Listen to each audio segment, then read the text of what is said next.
नमस्कार, मैं अंशला आपके चैनल पे मैं आप लोग का स्वागत करती हूँ। कहिए कैसे हैं आप लोग। आई होप आप लोग बहुत अच्छे होंगे, स्वस्थ होंगे और सुरक्षित होंगे। चलिए आज जिस टाइटल के बारे में हम बात करने वाले हैं वो टाइटल है एक सोच जो आपका जीवन बदल दे।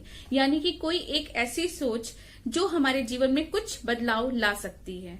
जैसे देखते हैं, जैसे अगर मैं बात करूं, कई बार क्या होता है हम कई लोगों से या कुछ लोगों से बहुत उम्मीद करते हैं, उन्हें कुछ काम देते हैं, कई बार वो काम पूरा नहीं कर पाते, कई बार वो हमारी उम्मीद पे खरे नहीं उतरते या फिर हमारी बात सुनते हैं लेकिन जो हमने बोला है वो नहीं कर पाते। तो हमारे मन में बहुत सारी उनको लेके प्रतिक्रिया शुरू हो जाती है कि मेरी बात नहीं सुनता या ध्यान नहीं देता या वॉट जो भी आप उसको कहना चाहें। इस चीज को लेके ये प्रक्रिया इतनी ज्यादा होने लगती है कि हम उस व्यक्ति के लिए नफरत पाल लेते हैं। यानी कि कहने का मतलब हम उस इंसान को समझ नहीं पाते और उस इंसान को ये नहीं पता होता कि मेरी इस एक्टिविटी की वजह से या मेरे जेन्युइन काम ना कर पाने की वजह से या बात ना सुन पाने की वजह से सामने वाला मेरे लिए नेगेटिव सोच रहा है। तो आज हम नेगेटिव थिंकिंग की ही बात करेंगे कि क्यों हम नेगेटिव सोचने लग जाते हैं, क्या रीजन होता है नेगेटिव सोचने का। कहानी सुनेंगे आप। चलिए मैं आपको एक कहानी सुनाती हूँ। इस कहानी के थ्रू ही हम समझेंगे मेरा कहने का क्या मतलब है या मैं कुछ मैसेज आप तक पहुंचा पा रही हूं या नहीं पा रही हूं। बहुत पुरानी बात है। एक गुरु यानी कि संत और उनके शिष्य जंगल की ओर जा रहे थे। जंगल में जाते टाइम उन्हें एक लड़की दिखी जो नदी के पास एक चट्टान में बैठी हुई थी और बहुत चिंतित थी, दुखी थी। जब वो महाराज को देखती है यानी कि संत को देखती है तो संत के पास आती है और उनसे बोलती है, महाराज क्या आप मेरी मदद करेंगे। महाराज कुछ नहीं बोलते।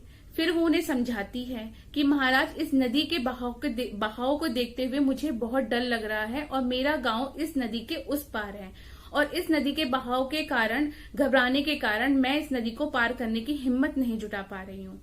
महाराज चुप रहते हैं, सोच विचार में होते हैं। जब महाराज सोच रहे होते हैं तभी फिर वो लड़की बोलती है, शाम होने को आ गई है महाराज, अगर मैं टाइम पे घर नहीं पहुंची तो मेरे माता पिता चिंता करेंगे यानी चिंतित हो जाएंगे। ये सोचने के बाद महाराज उस लड़की को अपने पीठ पे बैठाते हैं और नदी को पार करवा के उसके गांव छोड़ाते हैं। ये चीज उनका शिष्य देख रहा था। शिष्य ने जब ये चीज देखा तो वो बहुत विस्मित हो गया, बहुत चिंतन में पड़ गया। दिन धीरे धीरे बीतता है। 3 महीने बाद गुरु और उनके शिष्य पेड़ के नीचे ध्यान लगा रहे होते हैं। अचानक से उनका शिष्य चिल्ला उठता है। वो जोर से चिल्लाता है और बोलता है, नहीं मुझसे और बर्दाश्त नहीं होगा, मैं और बर्दाश्त कर ही नहीं सकता। जब उनका शिष्य चिल्लाता है तो गुरु उठते हैं। गुरु उस शिष्य से पूछते हैं, क्या हो गया, तुम अचानक से क्यों चिल्लाने लग गए। तब जो उनका शिष्य होता है बहुत ही चिल्लाने की यानी कि क्रोधित होकर चिल्लाते हुए अपने गुरु को बोलता है, आप ये ऐसा कैसे कर सकते हो, आप एक संत होके एक पराई स्त्री या एक स्त्री को कैसे छू सकते हो। मैं आपको संत नहीं मानता। आपने मेरे साथ ही नहीं उस परमात्मा के साथ भी धोखा किया है, आप संत हो ही नहीं सकते। शिष्य की ये बात सुनकर गुरु मुस्कुराते हैं। गुरु अपने शिष्य को बोलते हैं, मैंने मात्र 2 क्षण के लिए उस स्त्री को अपने पीठ पे बिठाया और उसके गांव उतार दिया। उसके बाद से वो मेरे स्मरण से हट गई। मैंने उसे आज तक वो मेरे स्मरण में नहीं आई। लेकिन तुमने इन 3 महीनों में सोते जगते खाते पीते विचरण करते हुए ध्यान लगाते हुए उस स्त्री को अपने स्मरण में कैद करके रखा हुआ था। तुम दिन रात हर एक पल हर एक क्षण उस स्त्री के साथ थे। शिष्य जब ये सुनता है, शिष्य कुछ नहीं बोलता। फिर गुरु उसको मुस्कुराते हुए बोलते हैं, मैं एक संत हूं, तुम एक संत हो। संत का फर्ज होता है मानव सेवा करना, समाज सेवा करना, और मैंने मानव सेवा को ध्यान में रखते हुए उस लड़की की मदद की थी और उसके बाद से, उस क्षण के बाद से वो मेरे स्मरण में कभी भी नहीं आई। फिर गुरु ने अपने शिष्य को बोला, शिष्य एक बात हमेशा याद रखना, जो हमारा हृदय होता है वो हमारे शुद्धता और शांति का स्थान होता है, तो हमेशा अपने हृदय को शुद्ध रखना चाहिए। यह सुनकर, गुरु के ये वचन सुनकर शिष्य को बहुत शर्मिंदगी महसूस होती है और वो उनसे माफी मांगता है।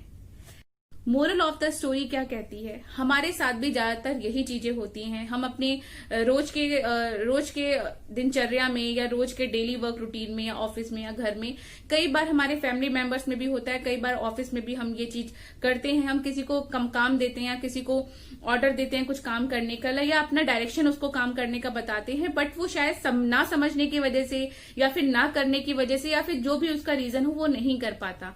इस प्रतिक्रिया से हम उसको अपने दिल में, अपने दिमाग में ऐसे बैठा लेते हैं कि हम उस चीज को निकाल ही नहीं पाते, और उस व्यक्ति के लिए निरंतर लगातार हम नेगेटिव थॉट्स अपने माइंड में लाने लगते हैं, नेगेटिव थिंकिंग हम लोग करने लगते हैं, और जो चीज उस इंसान को पता ही नहीं होती एक्चुअल में हम क्यों उसके बारे में इतना गलत सोच रहे हैं। तो कहने का मतलब ये है, जब भी आपके साथ कुछ चीज ऐसी हो रही हो आपके सराउंडिंग, आपके ऑफिस में या घर में, तो जिस व्यक्ति के बारे में आप इतना नेगेटिव सोच रहे हैं, तो प्लीज एक बार आप उनसे सामने से डिस्कस करिए कि क्या उनको मेरी बात समझ में नहीं आती, या जो मैं बात बोलता हूं वो उसमें तुम्हें इंटरेस्ट नहीं होता, या तुम करना नहीं चाहते।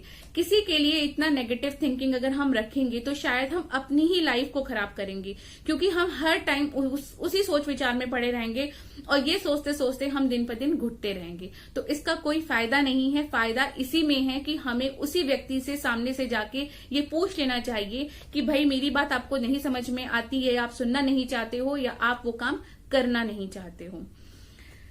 तो ये रही मेरी आज की स्टोरी। ये स्टोरी आपको कैसी लगी प्लीज आप मुझे कमेंट सेक्शन में बताइएगा।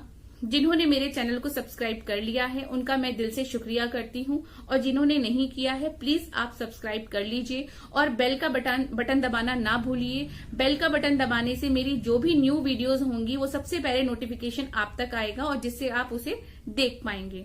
अपना ध्यान रखिए, घर में रहिए, सुरक्षित रहिए। मिलते हैं नेक्स्ट वीडियो में।